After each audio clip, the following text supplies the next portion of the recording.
Hello बच्चों, my self L के Sharma, PMIC Barabanki.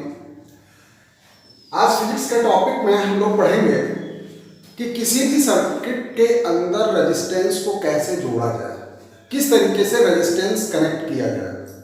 तो इसके बेटा दो तरीके हैं। एक तो है सीरीज मेथड, सीरीज कॉम्बिनेशन, और इसके अलावा दूसरा है पैरेलल कॉम्बिनेशन।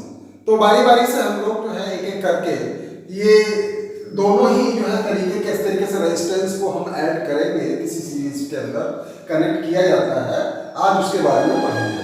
तो सबसे पहले देखिए, इसमें सीरीज कॉम्बिनेशन में होता क्या है कि जैसे मान लीजिए यहाँ पे तीन रजिस्टर्स R1 और R2 R3 ये डिफरेंट वैल्यू की इसमें कनेक्ट है। सीरीज कॉम्बिनेशन का मतलब ये होता है कि जो सर्किट के अंदर करंट है उसका पाथ एक ही सेम हो हर पॉइंट पर। जैसे मान लीजिए ये यहाँ से करंट फ्लो हो रही है इस सर्किट के अंदर, तो इसके और इसके बीच में करंट वही होगी जो इसके और इसके बीच में होगी, जो इसके और इसके बीच में होगी, यानी पूरे सर्किट के अंदर करंट की वैल्यू एक होगी। ठीक है, तो यानी सीरीज कॉम्बिनेशन में जितने भी रजिस्टर लगे होंगे उसमें करंट कांस्टेंट होगी, लेकिन इनके बीच में जैसे मान लीजिए पहला रेजिस्टेंस है तो इसके बीच में एक पोटेंशियल डिफरेंस लगा दीजिए दोनों एंड के बीच में। सपोज कीजिए इसके बीच का जो पोटेंशियल है वो है V1, इसके और इसके बीच का जो पोटेंशियल है वो मान लीजिए V2 है, और इसके और इसके बीच का जो पोटेंशियल है वो मान लीजिए V3 है। ठीक है, करंट सीरीज कॉम्बिनेशन में सेम रहेगी लेकिन वोल्टेज डिफरेंट होगा। ठीक है, तो अब हम लोग जो है बारी बारी से इसको देखेंगे कि तीनों रेजिस्टेंस में वोल्टेज कितना होगा, वोल्टेज निकालना है। ठीक है, सपोज कीजिए इनका जो टोटल वोल्टेज है V1 V2 V3 ये तीनों मिलाकर के ये वोल्टेज आपका आ गया कैपिटल V। ठीक है, तो इसका मतलब क्या हुआ कि ये जो वोल्टेज है ये हो जाएगा V1 plus V2 plus V3। ठीक है, तो ये टोटल वोल्टेज हो जाएगा। करंट सर्किट के अंदर सेम रहेगी।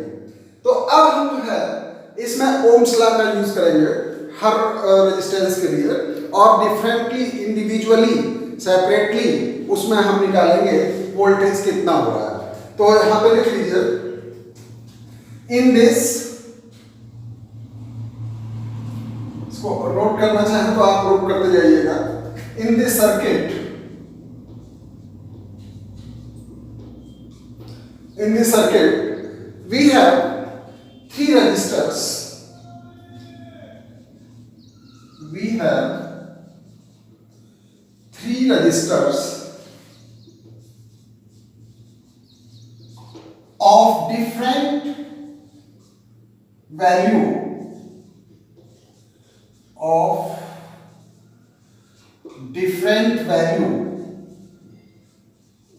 ठीक है, तो डिफरेंट वैल्यू, और जो कि कनेक्टेड है सीरीज में, कनेक्टेड इन सीरीज। ठीक है, तो पोटेंशियल कितना होगा, सीरीज कॉम्बिनेशन में जो है करंट कांस्टेंट रहती है। तो सीरीज कांस्टेंट का मतलब ये होता है कि करंट का जो पाथ होता है वो केवल एक होता है। ठीक है, तो यहां पे सीरीज कॉम्बिनेशन में करंट कांस्टेंट होगी और वोल्टेज वेरिएबल होगा, ये सीरीज कॉम्बिनेशन के लिए। तो ओम्स लॉ के हिसाब से आप देखिए क्या है, by Ohm's law,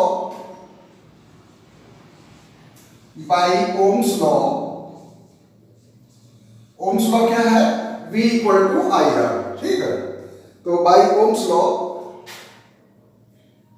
V equal to IR। ठीक है, तो अब हम जो है ये जो ओम्स लॉ है, ये सारे जितने भी यहाँ पे रजिस्टर्स लगे हुए हैं, ये कोई जरूरी नहीं है कि इसमें 3 ही आप लो, 2 भी ले सकते हो, 3 से ज्यादा भी ले सकते हो, जितना मन करे आप रजिस्टर्स ले सकते हो। ठीक है, तो यहाँ पे अब हम करंट की वोल्टेज निकालेंगे अलग अलग इसमें रजिस्टर्स में कितना है। So applying Ohm's law separately, applying Ohm's law separately, तो आपको क्या मिलेगा, ये जो पहले वाले रजिस्टर में वोल्टेज है ये हो जाएगा V1 equal to, current same है, इसमें देखिए रेजिस्टेंस है R1, ठीक है, वोल्टेज ये V1 है, करंट आपकी पूरे सर्किट में I ही रहेगी, उसमें कोई चेंज नहीं होगा। इसी तरीके से दूसरे रजिस्टर में निकाल लीजिए, V2 equal to I R2 and V3 equal to I R3।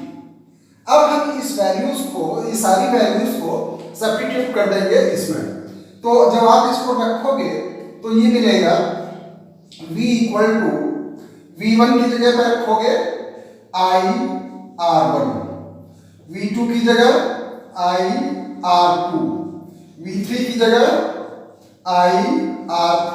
ठीक है, I इसमें कॉमन है तो I कॉमन ले लो, R1 plus R2 plus R3, ठीक है, V, ये I को आप इधर ले आइए तो ये हो जाएगा V upon I equal to R1 plus R2 plus R3। ठीक है, और V अपॉन I, जरा यहां से देखिए, V अपॉन I क्या हो जाएगा, R, तो ये निकल आया आपका R equal to R1 plus R2 plus R3। अगर इसमें 2 रजिस्टर लगे होते तो R1 प्लस R2 हो जाता। ठीक है, तो ये फॉर्मूला आपका निकल आया कि इक्विवेलेंट रेजिस्टेंस अगर सीरीज में जुड़े हुए हैं तो कितना होगा। ठीक है, अब हम लोग बात करेंगे पैरेलल कॉम्बिनेशन की। पैरेलल कॉम्बिनेशन में बच्चों, जैसे मान लीजिए ये 3 रेजिस्टेंस हैं, R1, R2 और R3, ये पैरेलल में जुड़े हुए हैं। पैरेलल का मतलब ये होता है कि जितने भी रेजिस्टेंस इसमें लगे हुए हैं उनका पहला पॉइंट और पहला एंड, ये इधर वाला, वो सब एक पॉइंट से कनेक्ट है, और जो दूसरा एंड है सारे रजिस्टर्स का, वो दूसरे एंड से कनेक्टेड है, दूसरे पॉइंट से कनेक्टेड है।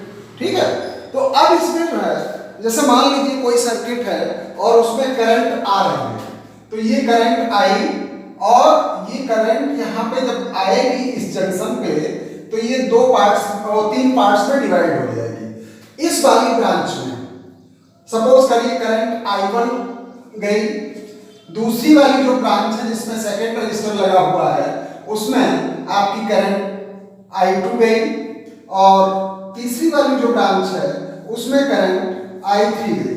ओके बच्चों, तो यहाँ पे अब हम लोग देखिए पोटेंशियल इसके और इसके बीच का जो है वो कांस्टेंट है।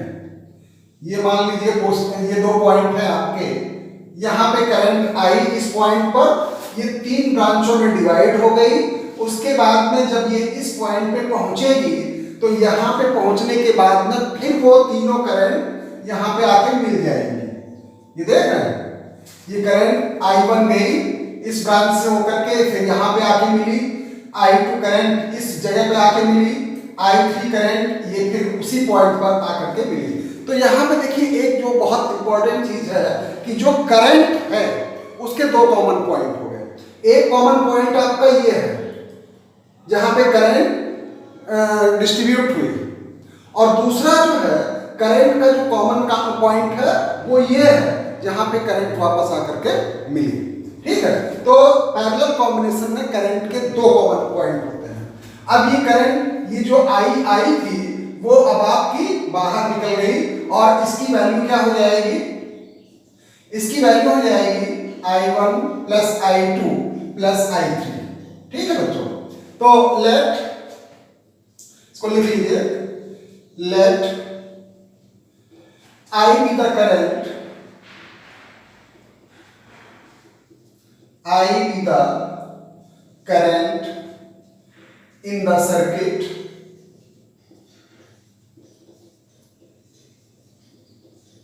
ठीक है। ये पॉइंट मान लीजिए ये है आपका पॉइंट ए और ये पॉइंट मान लो बी। तो at point A, at point A current I, current will divide into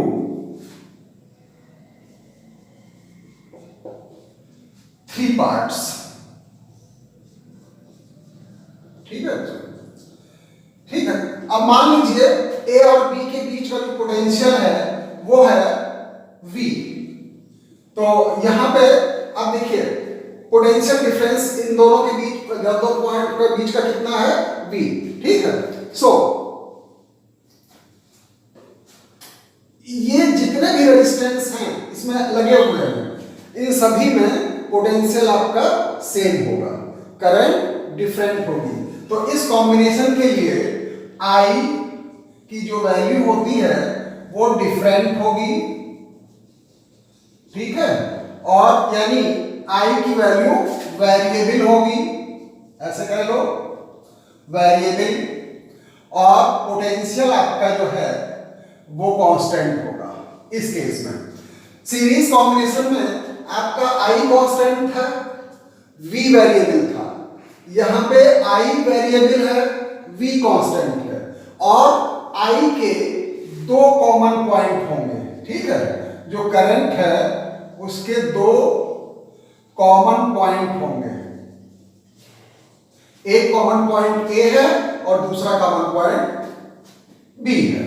ठीक है, so by Ohm's law, by Ohm's law यहां पे लगा दीजिएगा, ओम्स लॉ क्या हो जाएगा, V equal to I are.